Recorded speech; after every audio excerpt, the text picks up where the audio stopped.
الحمدللہ اللہ کا بڑا احسان ہے کہ اس وقت مسلم معاشروں کے اندر جہاں کمزوریاں ہیں، جہاں غلطیاں ہیں، اس کے ساتھ ساتھ دین کا جذبہ بھی بہت بڑھ رہا ہے۔ الحمدللہ اب ایک محلے میں اتنے حافظ ہوتے ہیں کہ مسجدیں نہیں ملتی۔ اسی طرح علماء کی بھی ایک بہت بڑی تعداد اللہ کا شکر ہے مدارس کے اندر ہمارے پیدا ہو رہی ہے۔ میرا خیال ہے جتنے اب حافظ پیدا ہو رہے ہیں شاید ہسٹری میں کبھی نہیں ہوئے، اور خاص طور پہ پاکستان میں۔ پاکستان دنیا میں پہلا ملک ہے جس میں سب سے زیادہ حفاظ پیدا ہوتے ہیں۔ یہ وفاق المدارس والے رابطۃ العالم اسلامی کو رپورٹ بھیجتے ہیں، سب سے زیادہ پاکستان میں حفاظ پیدا ہوتے ہیں ماشاءاللہ۔ لیکن ایک چیز قابل توجہ ہے، وہ ہم نے وہ جنید میں محسوس کی ہے۔ میں آپ کا چونکہ یہ سارا خاندان بیٹھا ہے جنید کا، اس لیے آپ کو میں بتانا چاہتا ہوں۔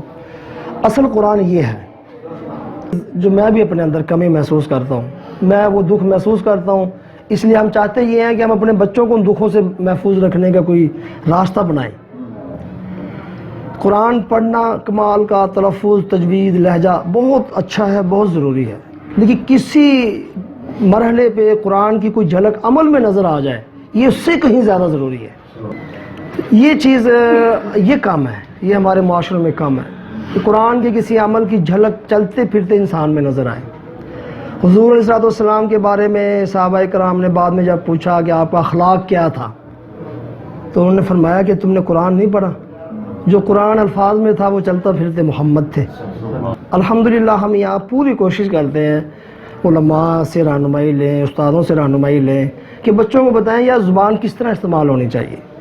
الحمدللہ اللہ پاک کا بڑا احسان ہے، ہم کوشش کرتے ہیں کہ استاد کو آپ نے کن الفاظ سے بلانا ہے، ماں کو آپ نے کس الفاظ سے بلانا ہے، والد کو کس الفاظ سے بلانا ہے، چوکیدار گیٹ کیپر کو کس باعزت لفظ کے ساتھ بلانا ہے۔ یہ ہیں قرآن کے عملی چیزیں، اس کی کمی ہے، یہ واقعی کمی ہے۔ یہ ختم ہوتا جا رہا ہے معاشرے کے اندر سے۔ یہ شکر ہے قرآن کے ساتھ ہمارا تعلق جس طرح کا بھی ہے قابل شکر ہے، بہت زیادہ قابل شکر ہے، اس لیے کہ قرآن جو ہے نا جی، یہ پتہ کیا ہے جی، یہ رأس المال ہے۔ رأس المال کسے کہتے ہیں؟ وہ بنیادی پونجی جس سے کوئی انسان کاروبار شروع کرتا ہے۔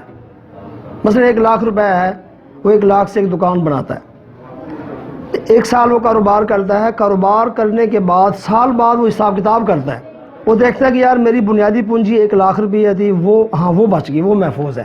اب اوپر دیکھنا ہے مجھے کیا کمایا میں نے، کیا بچا ہے۔ اگر تو کچھ بچا ہو پھر تو وہ مطمئن ہوتا ہے، لیکن اگر وہ دیکھتا ہے کہ یار یہ بنیادی طور پر تو 80,000 کا مال رہ گیا، ٹوٹلی 80,000 رہ گیا اور ہم تو پونجی کھا گئے، وہ قابل فکر اور تکلیف دہ بات ہوتی ہے۔ قرآن جو ہے نا جی، یہ رأس المال ہے، بالکل رأس المال ہے۔ ہر اخلاق کا، دین کی ہر خوبی کا، انسانوں کی ہر خوبی کا بنیاد یہ قرآن ہے۔ اس لیے امت نے اس کو اس طرح محفوظ کر کے رکھا کہ یار اے نہ ضائع ہو جائے، اے نہ ضائع ہو جائے۔ یہ جو ایک بوری ہے نا گندم کی جس سے ہم نے اگلے سال فصل بونی ہے، یہ بچا لو، باقی سلاب میں جاتی ہے چلی جائے، یہ بوری نہ جائے۔ اگر یہ بھی گئی تو اگلے سال فصل کہاں سے آئے گی؟ یہ بالکل یہ وہ راس المال ہے قرآن کریم کے الفاظ، اس لیے ہم اس کو اتنا سنبھال کے رکھتے ہیں، اس لیے یہ امانت ان کو یہ آگے پھر آگے صدیوں سے چلا آ رہا ہے۔ اور اسی لیے یہ بات یاد رکھیں، قرآن کریم کے الفاظ کی ادائیگی میں امت چھوٹی سی بھی غلطی برداشت نہیں کرتی۔ چھوٹا سا بھی حافظ ہے نا جی، بڑا بندہ کوئی بیٹھا پڑھ رہا ہے اور غلطی کر دی، غلط پڑھ رہا ہے، وہ فوراً بول پڑے گا۔ یہ جرت قرآن پیدا کرتا ہے، اور اس لیے پیدا کرتا ہے کہ وہ بھی نگران ہے، محافظ ہے، اللہ نے اس کو بھی نگران بنایا ہے اس کا، اس لیے وہ چاہے جتنا بڑا بندہ ہے نا وہ غلط پڑھ رہا ہے جی، وہ بھی کیا دے غلط پڑھ رہا ہے۔ تو چونکہ یہ راس المال ہے، یہ بنیادی پونجی ہے، اگر امت اس سے ہاتھ دھو بیٹھی تو ختم ہے قصہ۔ ہم اس لیے اس کو محفوظ کرتے ہیں، الحمدللہ اس پہ شکر ادا کرنا چاہیے کہ امت اس کو محفوظ رکھے ہوئے اور محفوظ رکھے گی انشاءاللہ تعالیٰ۔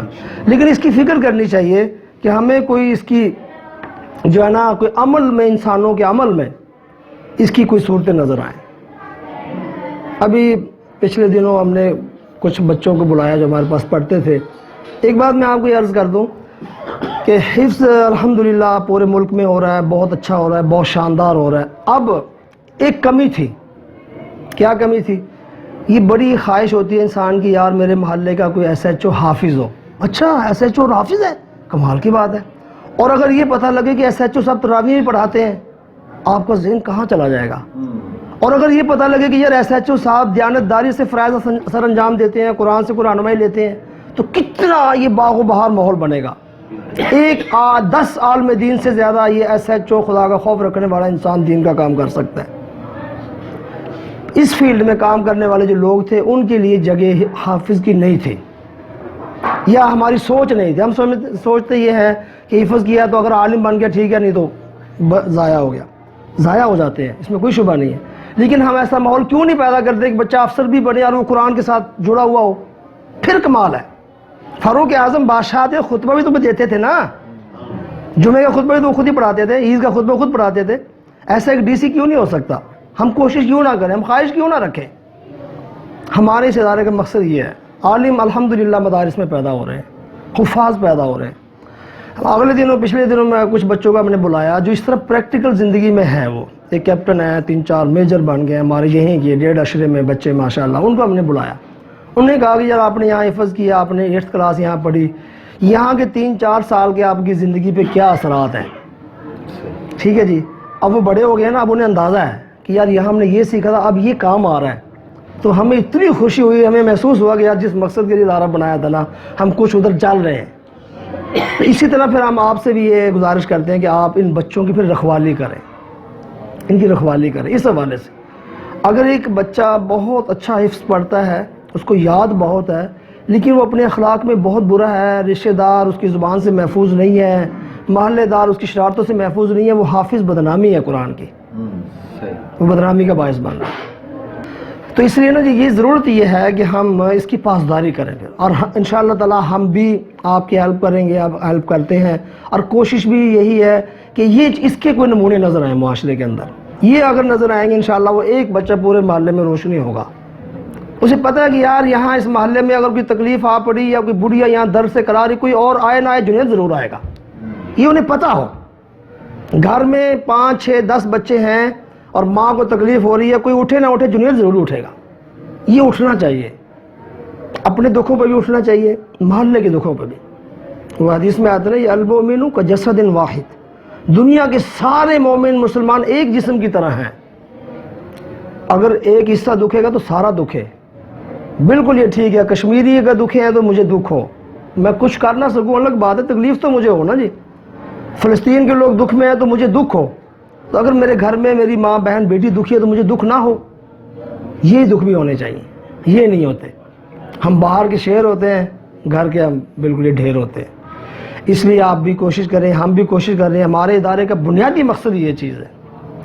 قلب بالحق تعلق وبغار حراء تألق يبكي